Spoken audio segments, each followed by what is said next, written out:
Hi. இன்னைக்கு நம்ம என்ன பார்க்க போறோம்னா, ஒரு இ-காமர்ஸ் ஆன்லைன் ஸ்டோர் ஆரம்பிக்கிறதுக்கு என்னெல்லாம் ப்ராப்ளம் வரும், என்னெல்லாம் ஹேண்டில் பண்ணணும், என்னெல்லாம் ப்ரிப்பேர் பண்ணணும், அந்த மாதிரி. ஸோ ஆக்சுவலா நெறைய கிளையண்ட்ஸுக்கு நான் ஹெல்ப் பண்ணியிருக்கேன். இந்த மாதிரி ஆன்லைன் ஸ்டோர் செட்டப் பண்ண, ஸ்டார்ட் பண்ண.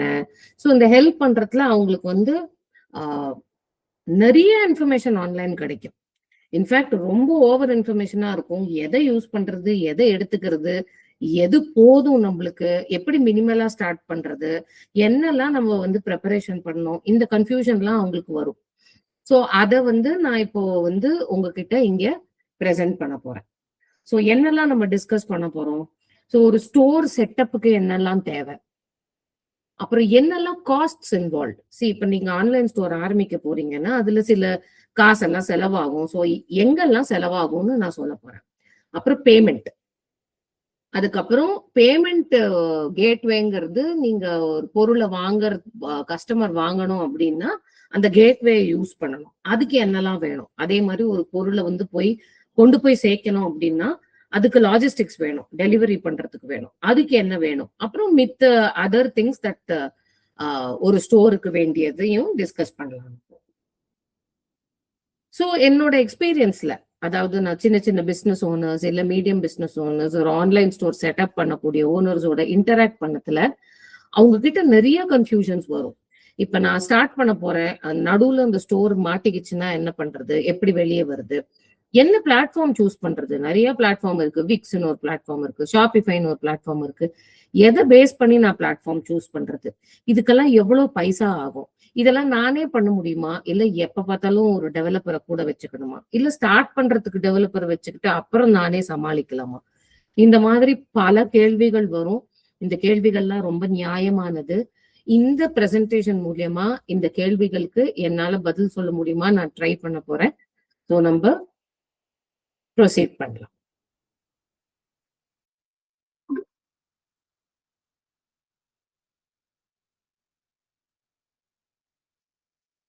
நெக்ஸ்ட் நம்ம இப்ப என்ன பார்க்க போறோம்னா, what are the castes involve in setting up a store. So என்னெல்லாம் செலவு பண்ணுவோம் நம்ம அப்படிங்கறத பார்க்க போறோம். ஸோ முதல்ல நம்ம செலவு பண்ண போறது பிளாட்ஃபார்ம் சப்ஸ்கிரிப்ஷன். பிளாட்ஃபார்ம்னா என்னன்னா, இப்ப இ-காமர்ஸ் ஆன்லைன் ஸ்டோரை செட்டப் பண்ணோம்னா ஒரு இ-காமர்ஸ் பிளாட்ஃபார்ம் வேணும். மார்க்கெட்ல நிறைய பிளாட்ஃபார்ம்ஸ் இருக்கு. விக்ஸ்னு ஒரு பிளாட்ஃபார்ம் இருக்கு, which allows you for normal website கூட and e-commerce website கூட. So Shopify e-commerce website platform. So இந்த பிளாட்ஃபார்ம் எல்லாம் இ-காமர்ஸ் வெப்சைட்ஸ் மேல ஹோஸ்ட் பண்ணணும் அப்படின்னா இதுக்கு ஒரு சப்ஸ்கிரிப்ஷன் சார்ஜ் இருக்கு, மந்த்லி நீங்க பே பண்ண வேண்டியது. ஸோ அது ஃபர்ஸ்ட் செலவு. அதுக்கு அடுத்து டொமைன் ஒன்று வாங்கணும். டொமைன்னா என்னன்னா, இப்போ உங்க பிராண்ட் நேம் XYZன்னு வச்சுக்கோங்க. www.xyz.com அப்படின்னு ஒரு வெப்சைட் வேணும் அப்படின்னா அந்த xyz.comங்கிறது தான் டொமைன். அந்த டொமைனை நீங்க வாங்கணும். இப்போ ஹோஸ்டிங் என்னன்னா, ஹோஸ்டிங் ஷாப்பிஃபையே பண்ணிடும். இப்ப நீங்க ஷாப்பிஃபைல போட்டீங்கன்னா ஷாப்பிஃபையே பண்ணிடும். விக்ஸ்ல பிளாட்ஃபார்ம்ல போட்டீங்கன்னா விக்ஸே பண்ணிடும். ஸோ ஹோஸ்டிங் பிளாட்ஃபார்ம் பார்த்துக்கும். அதுக்கு அடுத்து இப்போ நீங்க ஷாப்பிஃபைங்கிற ஒரு பிளாட்ஃபார்ம் எடுத்துக்கிட்டீங்கன்னா அதுல தீம்ஸ் அப்படின்னு இருக்கும். தீம்னா இப்போ உங்க வெப்சைட் கஸ்டமருக்கு பார்க்க எப்படி இருக்கணும், என்ன கலர்ல இருக்கணும், எந்த தீம்ல இருக்கணும், அந்த மாதிரி சில தீம்ஸை நம்ம சூஸ் பண்ணலாம். ஃப்ரீ தீம்ஸா இருக்கலாம், பெய்ட் தீம்ஸா இருக்கலாம். ஸோ அந்த தீமுக்கு ஏற்ற மாதிரி நீங்க என்ன சூஸ் பண்றீங்களோ அதுக்கு வேண்டிய செலவு. அப்புறம் இப்ப அந்த பிளாட்ஃபார்மும் தீமும் சில ப்ராப்பர்ட்டிஸ் ஃபீச்சர்ஸும் ஆல்ரெடி கொடுக்கும். இது உங்க ஸ்டோர்ல இந்த ஃபீச்சர் இருக்கு, அந்த ஃபீச்சர் இருக்குன்னு அந்த தீம்லயே சொல்லுவாங்க. இப்போ அந்த தீம்ல இல்லாத ஃபீச்சர்ஸ் ஏதாச்சும் இருந்துச்சுன்னா நீங்க ஒரு தேர்ட் பார்ட்டி அப்ளிகேஷனை இன்ஸ்டால் பண்ண முடியா வரும். அதுக்கு ஏதாவது பேமெண்ட் இருந்துச்சுன்னா அதையும் நீங்க எடுத்துக்கணும். அப்புறம் நம்ம பார்க்க போறது பிளாட்ஃபார்ம் டிரான்சாக்ஷன் ஃபீஸ். இப்ப நீங்க ஷாப்பிஃபை மாதிரி பிளாட்ஃபார்ம் எடுத்துக்கிட்டீங்கன்னா உங்க கஸ்டமர் பிளேஸ் பண்ற ஒவ்வொரு ஆர்டருக்கும் ஒரு 2% சார்ஜ், அப் டு 2% சார்ஜ் அவங்க போடுவாங்க. ஸோ இந்த டிரான்சாக்ஷன் ஃபீ ஷாப்பிஃபைல தான் இருக்கு, விக்ஸ்ல WooCommerceல எல்லாம் இல்ல. பட் இது ஷாப்பிஃபைக்கு இந்த பிளாட்ஃபார்ம் டிரான்சாக்ஷன் ஃபீ இருக்கு. அடுத்து பேமெண்ட் கேட்வே டிரான்சாக்ஷன் ஃபீ. நான் பேமெண்ட் கேட்வேனா என்னன்னு சொன்னேன் இல்லையா, அந்த பேமெண்ட் கேட்வேவை ரெஜிஸ்டர் பண்ணி உங்க வெப்சைட்டோட இன்டகிரேட் பண்ணாதான் கஸ்டமர்ஸ் அதை வாங்க முடியும் அந்த பேமெண்ட் கேட்வே வச்சு. ஸோ அந்த பேமெண்ட் கேட்வே, ரேசர் பே, ஃபோன் பே, நிறைய பேமெண்ட் கேட்வேஸ் இருக்கு. அந்த பேமெண்ட் கேட்வே 2 to 3% சார்ஜ் போட்டுரும் பர் ஆர்டர் உங்களுக்கு. ஸோ அது செலவாகும். அதுக்கு அடுத்து இப்ப நீங்க உங்களுக்கு டைமே கிடையாது, உங்களுக்கு டீமே கிடையாது, உங்களுக்கு நாலேஜ் ஜாஸ்தி கிடையாது, நான் ஒரு டெவலப்பர் வச்சுதான் இந்த வெப்சைட்டை செட்டப் பண்ண போறேன் அப்படின்னு நீங்க ஆரம்பிச்சீங்க அப்படின்னா, எந்த சர்வீசஸ் யூஸ் பண்றீங்களோ, எந்த டெவலப்பர் யூஸ் பண்றீங்களோ, அவங்க இந்த டெவலப் பண்ணி கொடுக்குற ஒரு பேக்கேஜுக்கு சார்ஜ் பண்ணுவாங்க. இந்த வெப்சைட்டை செட்டப் பண்ணி கொடுக்குறேன்ட்டு சார்ஜ் பண்ணுவாங்க. அந்த சார்ஜை நீங்க எடுத்துக்க முடியாது இருக்கும். அப்படி உங்களால இந்த வெப்சைட்டை லான்ச் பண்ணியாச்சு, ஆனா மெயின்டைன் பண்ண முடியல, அதுக்கும் எனக்கு வந்து ஒரு டீம் வேணும் அப்படின்னா அந்த மெயின்டெனன்ஸுக்கும் நீங்க வந்து கண்டினியூஸா பே பண்ணும்படியா இருக்கும். ஸோ இதெல்லாம் தான் இடங்கள் வேர் நீங்க வந்து நீங்க பே பண்ணுவீங்க. மந்த்லி பேசிஸோ, ஆனுவல் பேசிஸோ, இல்ல ஒன் டைம் பேசிஸோ நீங்க பே பண்ணுவீங்க. பே பண்ணிட்டு அதுக்கப்புறம் உங்க வெப்சைட்டை நீங்க ஸ்டார்ட் பண்ண தொடங்குவீங்க. இப்போ வந்து ஒரு ஆன்லைன் ஸ்டோர் செட்டப் பண்ணும், ஒரு இ-காமர்ஸ் ஸ்டோர் செட்டப் பண்ணணும்னா முதல்ல சூஸ் பண்ண வேண்டியது பிளாட்ஃபார்ம். எந்த பிளாட்ஃபார்ம்ல செட்டப் பண்ண போறீங்கன்னு. இப்போ இருக்கிற பாப்புலர் பிளாட்ஃபார்ம்ஸ்ல ஷாப்பிஃபை, விக்ஸ், WooCommerce சில பிளாட்ஃபார்ம்லாம் இருக்கு. கஸ்டம் வெப்சைட்னா நீங்களே ஃபுல்லா வெப்சைட் முதல்லேருந்து நீங்க பில்ட் பண்றது, பிளாட்ஃபார்ம் யூஸ் பண்ணாம. ஸோ இதெல்லாம் தான் இப்போ இருக்கிற ஆப்ஷன். இப்போ எது பர்ஃபெக்டா இருக்கும் என் ஸ்டோருக்கு அப்படின்னு நீங்க கேட்டீங்கன்னா, இட் டிபெண்ட்ஸ். நீங்க எவ்வளவு பெரிய ஸ்டோர் வச்சிருக்கீங்க, சின்னதா வச்சிருக்கீங்களா, பெருசா வச்சிருக்கீங்களா, பெருசா வளர போறீங்களா, நிறைய கஸ்டமைசேஷன்ஸ் உங்களுக்கு ஏத்த மாதிரி வேணுமா, நிறைய நீங்களே மாத்திக்க போறீங்களா, இல்ல இருக்கிற ரெடிமேட் ஸ்டோரை நீங்க அப்படியே யூஸ் பண்ணிக்க போறீங்களா. சோ முதல்ல நீங்க எப்படிப்பட்ட ஸ்டோர், எப்படிப்பட்ட பிசினஸ் பண்ண போறீங்க, அதை பொறுத்து நீங்க என்ன பிளாட்ஃபார்ம் யூஸ் பண்ணலான்னு நீங்க டிசிஷன் எடுத்துக்கலாம்.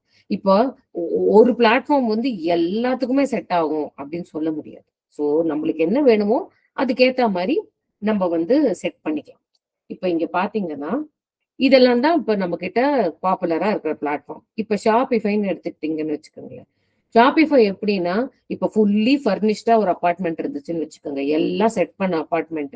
நீங்க உள்ள போறீங்க, போய் அப்படியே எல்லாமே உடனே செட் ஆயிடும். அந்த மாதிரிதான் ஷாப்பிஃபை இ-காமர்ஸ் பிளாட்ஃபார்ம்.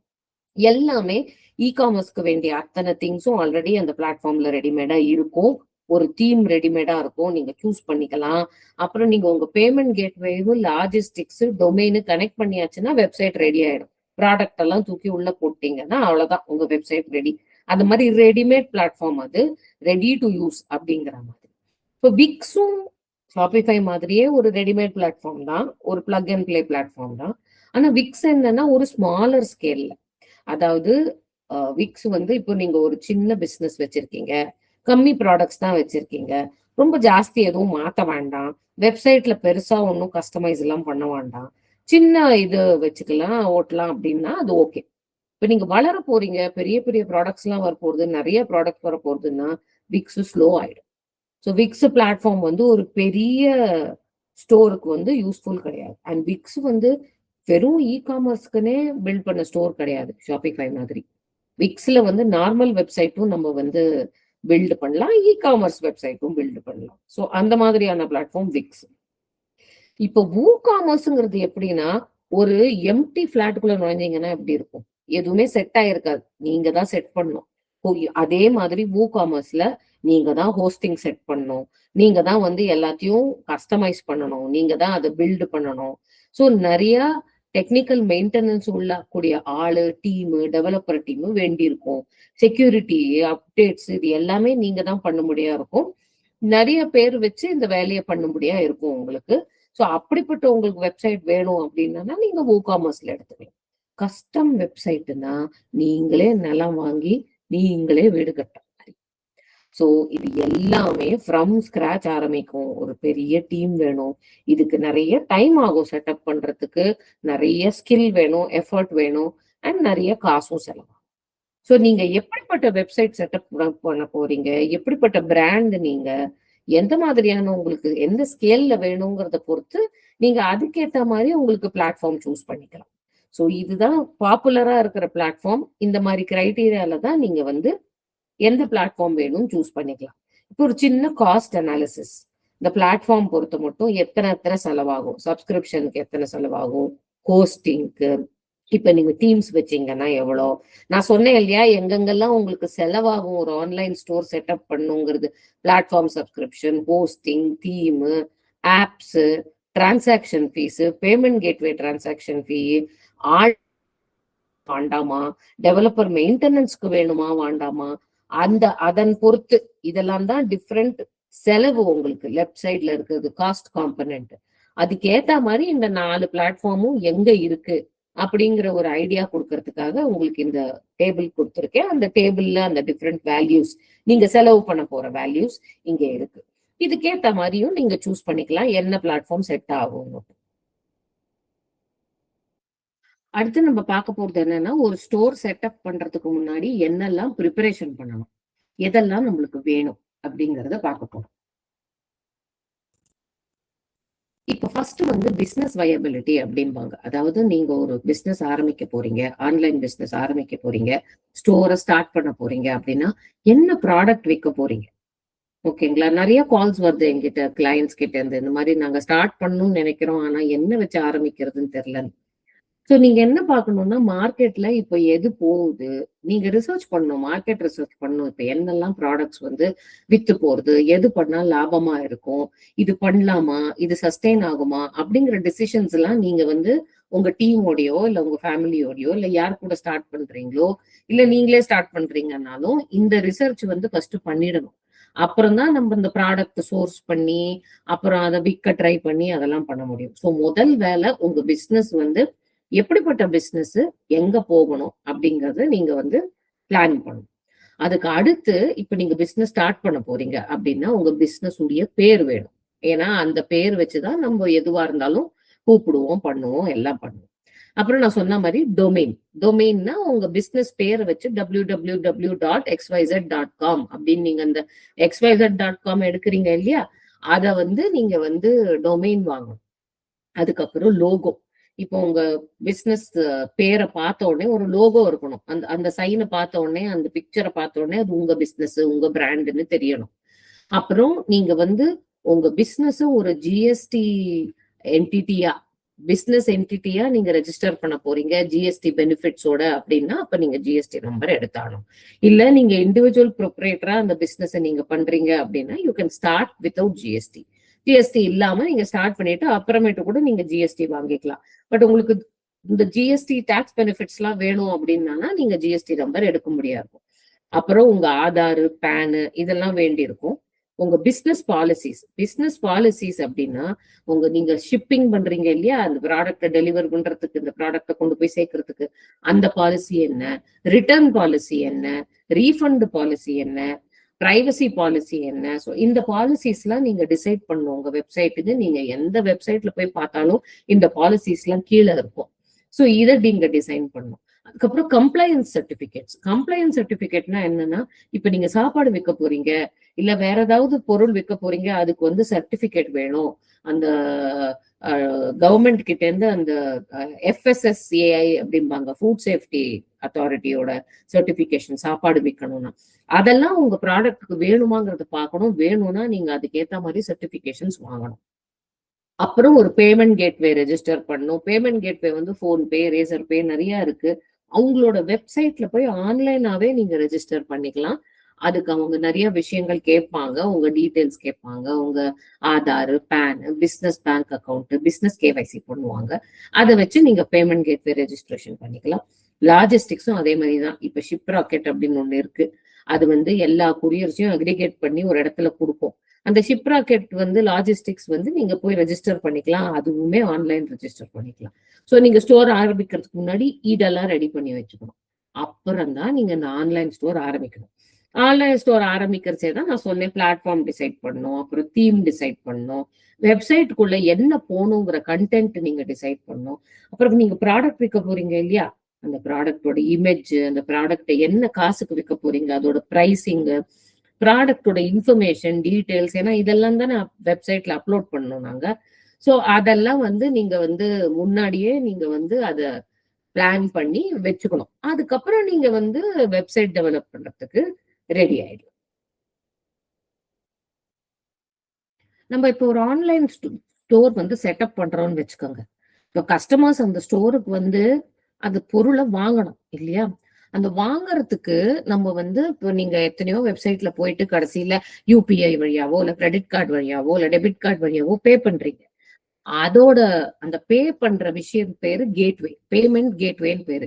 ரேசர் பே, போன் பே, இந்த மாதிரி நிறைய பேர் இந்த பேமெண்ட் கேட்வே கொடுப்பாங்க. இந்த பேமெண்ட் கேட்வேல போய் நீங்க ரெஜிஸ்டர் பண்ணிக்கிட்டீங்கன்னா உங்க கஸ்டமர்ஸால உங்க வெப்சைட்ல பேமெண்ட் பண்ண முடியும். ஸோ என்னெல்லாம் பேமெண்ட் கேட்வே இருக்கு? பாப்புலர் பேமெண்ட் கேட்வேஸ் பாத்தீங்கன்னா பேயூன்னு ஒண்ணு இருக்கு, ரேசர் பேன்னு ஒண்ணு இருக்கு, போன் பேன்னு ஒண்ணு இருக்கு. இந்த பேமெண்ட் கேட்வேயை நீங்க உங்க வெப்சைட்டோட சேர்த்தீங்கன்னா தான் கஸ்டமர்ஸால பொருளை வாங்கி காசு கொடுக்க முடியும். அந்த காசு வந்து உங்க பேங்க்ல வந்து சேரும். இப்போ ஒரு பேமெண்ட் கேட்வே ரெஜிஸ்டர் பண்ணணும்னா என்ன ப்ரிப்பரேஷன் பண்ணணும்? பேமெண்ட் கேட்வே ஆன்லைனாவே ரெஜிஸ்டர் பண்ணலாங்க. razorpay.com, போன்பே, இதுக்கெல்லாம் ஆன்லைன் வெப்சைட்டே இருக்கு. இதெல்லாம் தான் டாக்குமெண்ட்ஸ் அவங்க கேட்கறது. உங்க பிசினஸ் டீடைல்ஸ கேட்பாங்க. பிசினஸ் பேன் என்ன? இப்ப நீங்க உங்க பிசினஸ் ஜிஎஸ்டி வச்சிருக்கீங்க, ஒரு ஜிஎஸ்டி பிசினஸ் என்டிட்டியா நீங்க அதை ரெஜிஸ்டர் பண்ணிருக்கீங்க, ஜிஎஸ்டி பெனிஃபிட்ஸ் வேணும் அப்படின்னா ஜிஎஸ்டி நம்பர் கேட்பாங்க. கண்டிப்பா பிசினஸ் பேங்க் அக்கௌண்ட் இருக்கணும். ஏன்னா அந்த பிசினஸ்க்கு உங்க கஸ்டமர்ஸ் கொடுக்குற காசு அந்த அக்கௌண்ட்ல போய் சேரும். அட்ரஸ் ப்ரூஃப் கேட்பாங்க, ஐடி கேட்பாங்க. அப்புறம் முக்கியமா உங்க வெப்சைட் வந்து ஆல்ரெடி ஆன்லைனா இருக்கணும், லைவ்ல இருக்கணும். அதுல டம்மி ப்ராடக்ட்ஸ் எல்லாம் இருக்கக்கூடாது.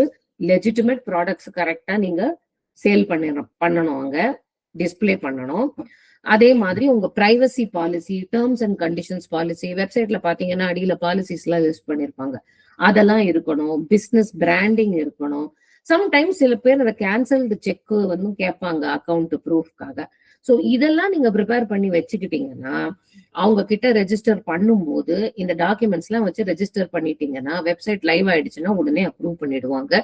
இதுதான் உங்க பேமெண்ட் கேட்வே செட்டப் பண்றதுக்கு முன்னாடி நீங்க பண்ண வேண்டிய ப்ரிப்பரேஷன், ப்ரிப்பேர் பண்ண வேண்டிய டாக்குமெண்ட்ஸ். இப்ப வெப்சைட் செட்டப் பண்ணியாச்சு, நீங்க உங்க பொருளை வாங்க வராங்க அப்படின்னா அந்த பொருளை கொண்டு போய் அவங்க கிட்ட சேர்க்கணும் இல்லையா? Logistics and delivery. இப்போ இதுக்கு நிறைய பார்ட்னர்ஸ் இருக்காங்க. ஸோ அவங்களுக்கு எப்படி ரெஜிஸ்டர் பண்றது, அவங்களுக்கு என்ன ப்ரிப்பேர் பண்றது அப்படிங்கறத பார்க்கலாம். இப்ப இதெல்லாம் தான் பாப்புலர் பிளாட்ஃபார்ம்ஸ். நீங்க கேட்டிருப்பீங்க டெலிவரி, ஷிப்ராக்கெட், டிடிடிசி, இதெல்லாம் சில குரியர்ஸ், சில குரியர் இன்டகிரேட்டர்ஸ். இப்ப ஷிப்ராக்கெட் மாதிரி பாத்தீங்கன்னா நிறைய குரியர்ஸ் அவங்களுக்கு அடியில வச்சிருப்பாங்க. ஸோ நீங்க அதை இன்டகிரேட் பண்ணீங்கன்னா உங்க வெப்சைட்டோட அந்த ஆர்டர் அவங்களுக்கு போகும். நீங்க எந்த குரியர்ல அனுப்பலாங்கிறத நீங்க பிளான் பண்ணலாம். ஸோ இந்த மாதிரி டெலிவரி பார்ட்னர்ஸுக்கு எப்படி ரெஜிஸ்டர் பண்ணணும், என்ன டாக்குமெண்ட்ஸ் வேணும் பாத்தீங்கன்னா இதெல்லாம் தான். உங்க பேமெண்ட் கேட்வே மாதிரி பிசினஸ் ப்ரூஃப் கேட்பாங்க, பேங்க் அக்கௌண்ட் கேட்பாங்க, பிக்கப் அட்ரஸ், உங்க வேர் ஹவுஸ் இருந்துச்சுன்னா வேர் ஹவுஸ், வீட்ல இருந்து நீங்க டெலிவர் பண்ண போனீங்கன்னா வீட்டு அட்ரஸ், அந்த ப்ராடக்டோட சில டீடைல்ஸ். இப்ப குரியர்ஸ் எல்லாம் வெயிட் வச்சுதான் வந்து பேக்கெட்ஸ் எல்லாம் அக்செப்ட் பண்ணிப்பாங்க இல்லையா? ஸோ அந்த மாதிரி டைப்ஸ், வெயிட், டைமென்ஷன் அதெல்லாம் ரெடி பண்ணி வச்சுக்கணும். அதுக்கப்புறம் எந்த லாஜிஸ்டிக்ஸை இன்டகிரேட் பண்ண போறோமோ அதோட டீடைல்ஸ் எல்லாம் வச்சுக்கணும். இப்ப நீங்க ஷிப்ராக்கெட்ல ரெஜிஸ்டர் பண்ணீங்க அப்படின்னா அவங்க சில டீடைல்ஸ் கொடுப்பாங்க. உங்க பிசினஸ் எல்லாம் வெரிஃபை பண்ணிட்டு அந்த டீடைல்ஸ் வச்சு இன்டகிரேட் பண்ணலாம். நம்ம வெப்சைட்டோட இன்டகிரேட் பண்ணியாச்சுன்னா உங்க வெப்சைட்ல ஆர்டர் பண்ண உடனே அங்க ஆர்டர் போயிடும் டெலிவரி. அதே மாதிரி பேமெண்ட் செட்டப் பண்ணியாச்சான்னு செக் பண்ணுவாங்க. ஏன்னா பேமெண்ட் எடுத்துட்டு தானே நீங்க டெலிவர் பண்ண போறீங்க. ஸோ இதெல்லாம் செக் பண்ணுவாங்க அவங்க ஒரு அக்கௌண்ட் கொடுக்கறதுக்கு முன்னாடி. இதையும் பேமெண்ட் மாதிரியே நீங்க ஆன்லைனா ரெஜிஸ்டர் பண்ணிக்கலாம், இந்த டாக்குமெண்ட்ஸ் எல்லாம் ரெடியா இருந்துச்சுன்னா. ஸோ இப்படி மூலியமா நீங்க வந்து டெலிவர் பண்ணிக்கலாம்.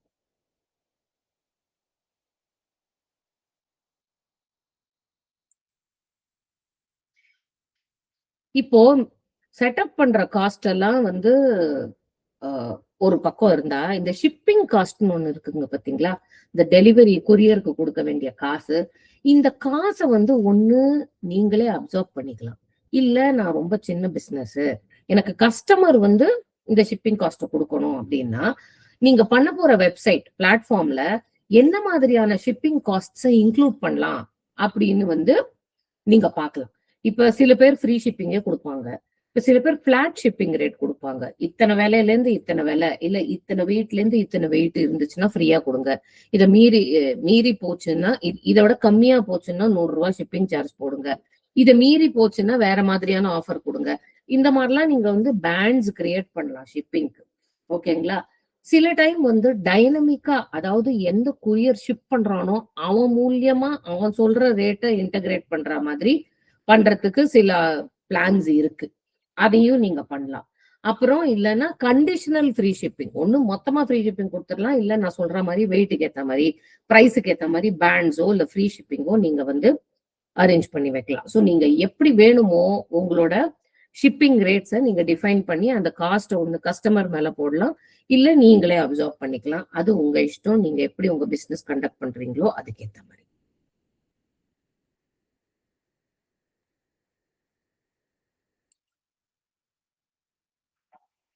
இப்ப நீங்க ஒரு வெப்சைட்ன்னு எடுத்துக்கிட்டீங்கன்னா, ரிட்டர்ன்ஸ் வந்து நார்மல். ஏன்னா சம்டைம்ஸ் அந்த பொருள் டேமேஜ் ஆயி வரலாம். இல்ல அந்த பொருள் வந்து அவங்களுக்கு பிடிக்காம போகலாம். இல்ல ஃபிட் ஆகாம போகலாம். நெறைய ரீசன்ஸ் இருக்கு. ஸோ ப்ராடக்ட் ரிட்டர்ன் பண்றதுங்கிறது ரொம்ப நார்மல். என்ன மாரியான நீங்க ரிட்டர்ன் பாலிசிஸ் வச்சுக்க போறீங்கங்கிறது முதல்லயே வெப்சைட்ல போட்டுருங்க. இந்த மாரி ரிட்டர்ன் ஒத்துப்பீங்களா? எத்தன நாளுக்குள்ள ரிட்டர்ன் ஒத்துப்பீங்க? எந்த மாதிரி ரிட்டர்ன்? நீங்களா ஒரு டெலிவரி கொரியர் ஃபெலோவ அனுப்பிச்சு அத பிக்கப் பண்ண போறீங்களா? இல்ல அவங்களா உங்களுக்கு அனுப்பணுமா? இத மாதிரிலாம் ரொம்ப கிளியரா வச்சுக்கங்க. சில பேரு இந்த கேஷ் ஆன் டெலிவரிங்கிற ஆப்ஷனும் குடுக்குறீங்க. கேஷ் ஆன் டெலிவரி ஆப்ஷன் குடுக்கலாம். பிரச்சனை கிடையாது. ஆனா என்ன ஆகும்னா, சம்டைம்ஸ் அவங்க பாக்கெட்ட வாங்கிட்டு பைசா குடுக்காம போவாங்க. இல்ல பாக்கெட்ட திருப்பி குடுத்துருவாங்க. இந்த மாரி நெறைய ரிஸ்க் இருக்கு அதுல. உங்களுக்கு அத எப்படி இம்ப்ளிமெண்ட் பண்ணணும், உங்களுக்கு எப்படி வேணுமோ, அத நீங்க வந்து அதுக்கேத்த மாரி நீங்க பண்ணிக்கலாம்.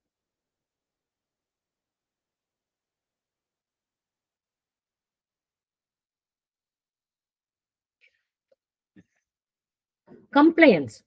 கம்ப்ளையன்ஸ்னா என்னன்னா, சில பொருள்கள் விக்கிறதுக்கு முன்னாடி, சில பொருள்கள் விக்கும்போது, சில சர்டிபிகேட்ஸ் எல்லாம் வாங்கணும். இப்ப சாப்பாட்டு பொருள்கள், அந்த மாரிலாம் இருந்துச்சுன்னா, சில சர்டிபிகேட்ஸ்லாம் வாங்கணும் அப்படின்னு சொல்லுவாங்க. ஸோ அதனால, அந்த லீகாலிட்டி, கம்ப்ளையன்ஸ் இஷ்யூஸ், ஒரு பேங்க் அக்கவுண்ட் வச்சிருக்கணும், ஒரு ப்ராப்பரான அட்ரஸ் வச்சிருக்கணும், ரெஜிஸ்டர் பண்ணியிருக்கணும் பிசினஸ. இந்த மாதிரி எல்லாம் இருக்கு. ஸோ, இப்ப நீங்க பார்த்தீங்கன்னா, பிசினஸ் பேங்க் அக்கவுண்ட் வேணும் எல்லா டிரான்சாக்ஷன்ஸ்க்கும். அப்புறம் உங்களுக்கு ஜிஎஸ்டி இருந்துச்சுன்னா, உங்க இன்வாய்ஸ் எல்லாம் ஜிஎஸ்டி கம்ப்ளையன்ட்டா இருக்கணும். உங்ககிட்ட ஒரு ப்ராப்பர் பேனு, இல்ல ஆதாரு, ஐடி எல்லாம் இருக்கணும். நான் சொன்ன மாரி இந்த பார்த்தீங்களா, அந்த கேட்டகரி ஸ்பெசிபிக் லைசென்சஸ். என்ன பொருள் விக்கிறீங்களோ அதுக்கு லைசென்ஸ் வேணும் அப்டின்னா, அந்த லைசென்ஸ் எல்லாம் பிரிப்பேர் பண்ணி வச்சுக்கணும். உங்க பாலிசி பேஜஸ் எல்லாம் கரெக்ட்டா இருக்கணும். அப்புறம் பர்மிஷன் குடுக்கப்படாத பொருள்கள்லாம் இந்த விக்காதீங்க. புரோஹிபிட்டட் ஐட்டம்ஸ்லாம் பிளாட்ஃபார்ம்ல அலவுட் இல்ல. உங்க கவர்ன்மெண்ட் ஒத்துக்காது அப்டின்னா விக்காதீங்க. அதே மாரி நீங்க வெண்டரு, கூரியரு, பேமெண்ட் பண்ற அக்ரீமெண்ட்ஸ் எல்லாம் கரெக்ட்டா வச்சுக்கங்க. மெயின்டெயின் பண்ணுங்க. உங்க டாக்ஸஸ்க்கா இருந்தாலும் சரி, உங்க அக்கவுண்டபிலிட்டிக்கு இருந்தாலும் சரி, நீங்க ட்ராக் பண்ணக்கூடிய விஷயங்களா இருந்தாலும் சரி, கரெக்ட்டா வச்சுக்கிட்டீங்கன்னா, பிசினஸ்ல கரெக்ட்டா போகும்.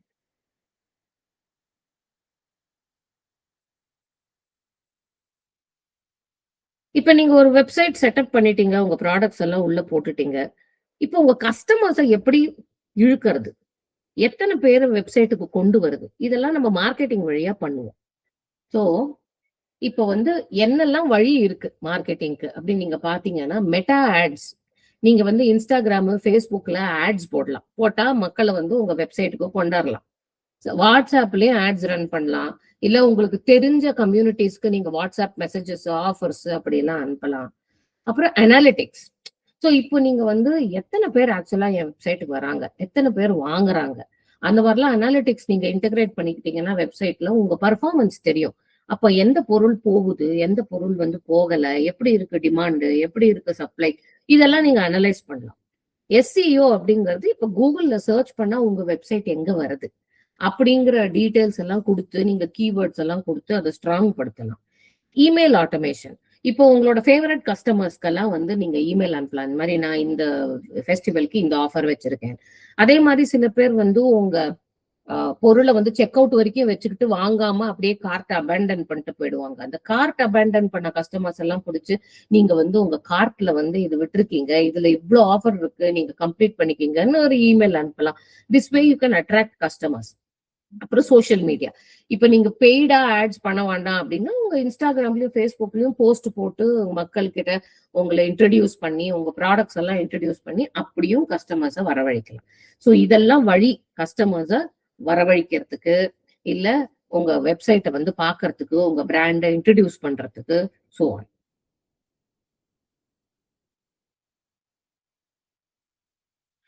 ஸோ இப்ப நம்ம வந்து இந்த இதுல வந்து என்னெல்லாம் பார்த்தோம், இப்ப எத்தனை ஒரு வெப்சைட்டை செட்டப் பண்ணிக்கிறதுக்கு என்னெல்லாம் பைசா வேணும், அப்புறம் என்ன பிளாட்ஃபார்ம் வேணும், எப்படி சூஸ் பண்றது, அப்புறம் ஒரு ஸ்டோர் செட்டப் பண்றதுக்கு முன்னாடி எந்த மாதிரி எல்லாம் நம்மள தயார்படுத்திக்கணும், என்னெல்லாம் ரெடி பண்ணி வச்சுக்கணும், எப்படி செட்டப் பண்ணணும், என்ன சூஸ் பண்ணணும், அப்புறம் பேமெண்ட்ஸ் எப்படி கஸ்டமர்ஸை பேமெண்ட் பண்ண வைக்கிறதுக்கு எப்படி கேட்வே என்னெல்லாம் டாக்குமெண்ட்ஸ் ரெடி பண்ணணும், அதே மாதிரி அவங்களுக்கு பொருளை கொண்டு போய் சேர்க்கறதுக்கு டெலிவரி அண்ட் லாஜிஸ்டிக்ஸ்க்கு என்ன மாதிரியான ரெஜிஸ்ட்ரேஷன் வேணும், என்ன மாதிரியான டாக்குமெண்ட்ஸ் வேணும். ஃபைனலி இன்னும் நிறைய பேர் வந்து உங்க வெப்சைட்ல வாங்குறதுக்கு எப்படி உங்க வெப்சைட்டை மார்க்கெட் பண்ணணும். ஸோ இந்த ப்ரிப்பரேஷன்ஸ் எல்லாம் நம்ம பார்த்தோம். வெப்சைட்ல நிறைய இதெல்லாம் எப்படி செட் பண்ணும், எப்படி வெப்சைட் பண்ணும் அப்படிலாம் இன்ஃபர்மேஷன் இருக்கும். ஆனா என்ன மாதிரி எல்லாம் ப்ரிப்பேர் பண்ணும், என்ன மாதிரி எல்லாம் பிரச்சனை வரும் அப்படிங்கிறது ஜாஸ்தி தெரியாது. என்னால முடிஞ்ச வரைக்கும் நான் இதுல கவர் பண்ணியிருக்கேன். உங்களுக்கு இதை மீறி ஏதாவது கொஸ்டின்ஸ் இருந்ததுன்னா நீங்க போஸ்ட் பண்ணுங்க, நீங்க கமெண்ட் பண்ணுங்க. அதுக்கு முடிஞ்சா நான் கேள்விக்கு பதில் சொல்றேன். தேங்க்யூ.